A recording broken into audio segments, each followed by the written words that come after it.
Good evening, I'm Bo Williams and welcome to the 7. Let's get a look at the big 7 stories right now. Topping the list tonight, the Roane County Planning Commission is discussing a proposed rezoning that would add 171 duplexes to a property on Lawnville Road.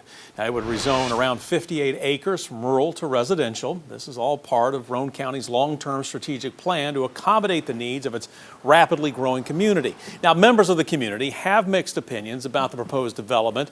One longtime resident with property near that development site says the proposal brings up concerns like road safety and wanting to preserve farmland. Their strategic plan, they do talk about preserving agricultural space and open spaces. This goes against that entirely. We support growth, but we want sustainable growth and we want it where the infrastructure is in place. Roane County Commissioner Ben Wilson tells 6 News he wants to be transparent with those concerned about this development while also respecting the rezoning process. A lot of people reach out to me and express their concerns.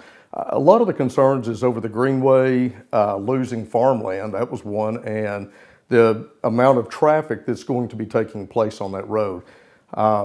So I try to give them all the information. I try to represent my community as best as possible. At the request of the property owner and developer, the vote on the proposed development has been postponed now from October 15th to November 19th. This will give them over a month now to communicate and engage with the community. Next on the 7 for you tonight, a Clinton man is facing a series of charges in Anderson County. 27-year-old Thomas Shrimpshire is facing 1 count of rape and 1 count of contributing to the dependency and neglect of a minor. The charges follow an investigation by the Anderson County Sheriff's Office. Shrimpshire is being held on a $150,000 bond and is scheduled to be arraigned in criminal court on October 27th. Next on the 7 for you tonight, 1 man is in police custody after an argument at a bar in West Knoxville ended with shots fired.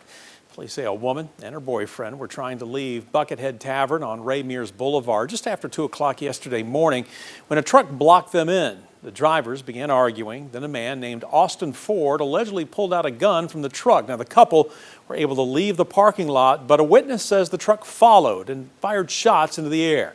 Ford faces charges of assault and reckless endangerment with a deadly weapon. He is scheduled to be in court 1 week from today. Next for you tonight, law enforcement saying an explosion at a home in Sevier County led them to discover a man's illegal explosives workshop. On Saturday, deputies responded to the home of Alexander Piccioni. This is along Ellis Woods Loop Road after reports of an explosion there. Now, according to court documents, Piccioni told first responders that he was building a flashbang when it went off. Now, a search of the home then uncovered chemicals used to make explosives. 2 galvanized steel pipes were also found containing unknown substances and fuses, consistent with homemade bombs. Now, Piccioni is charged with possession of a prohibited weapon and is being held on a $40,000 bond. He's due in court on November 6th.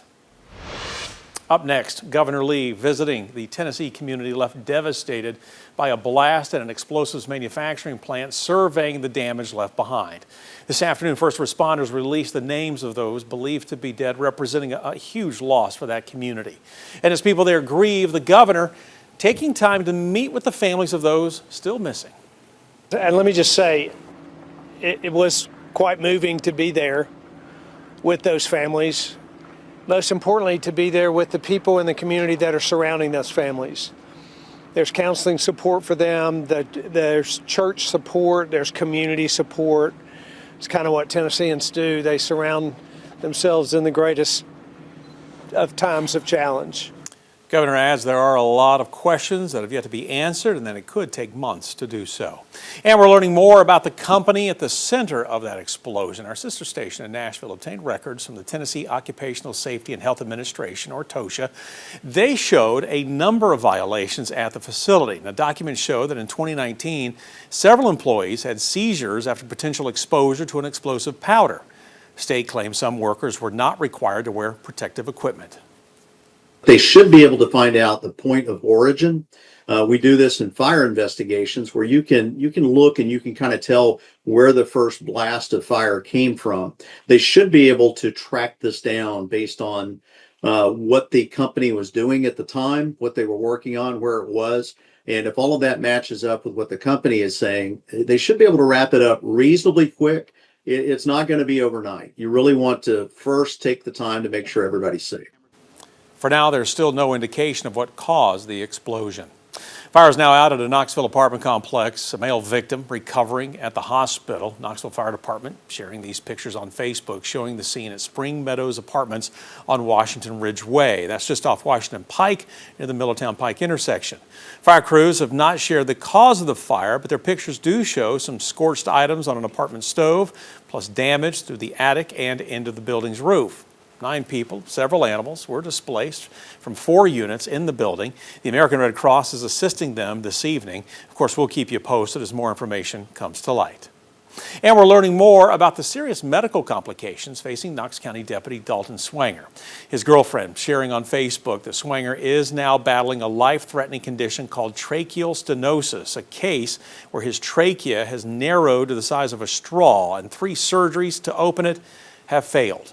He now needs a rare and complex surgery to remove the damaged section, and his family is searching for a hospital that can perform it. Swanger has not returned to work and remains in recovery months after he was attacked during the filming of On Patrol Live. Back in June, investigators say he was struck in the head with a rock, causing severe trauma.